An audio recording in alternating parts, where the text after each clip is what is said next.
ఆమె బ్రెస్ట్ ని కోసేసినా సరే ఆమె మాత్రం నేతాజీ సుభాష్ చంద్రబోస్ అడ్రస్ ఎక్కడో చెప్పలేదు. 1902లో మీరట్లో జన్మించిన నీరా ఆర్య తన చదువు పూర్తయ్యాక సుభాష్ చంద్రబోస్ నేతృత్వంలోని INA ఇండియన్ నేషనల్ ఆర్మీలో చేరారు.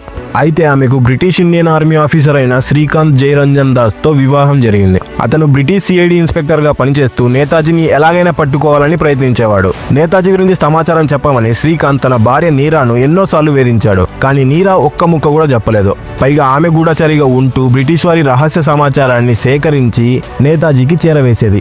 ఒకరోజు శ్రీకాంత్ నీరాను వెంబడిస్తూ నేతాజీ ఉన్న చోటుకు చేరుకున్నాడు. అక్కడ కాల్పులు జరిగాయి. ఆ గొడవల్లో నేతాజీ డ్రైవర్ చనిపోయాడు.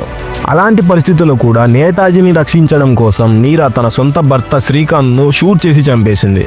ఆ తర్వాత 1943లో నీరా ఆర్యను అరెస్ట్ చేసి అండమాన్లోని కాలాపాని జైలుకు పంపించారు. అక్కడ నేతాజీ సమాచారం కోసం ఆమెను భయంకరంగా హింసించారు.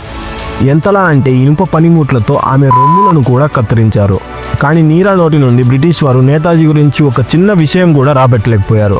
మన భారతదేశానికి స్వాతంత్రం వచ్చిన తర్వాత నీరా ఆర్యను జైలు నుండి విడుదల చేశారు. కానీ ఆమెకు ప్రభుత్వం నుండి ఎలాంటి గౌరవం లేదా పెన్షన్ రాలేదు.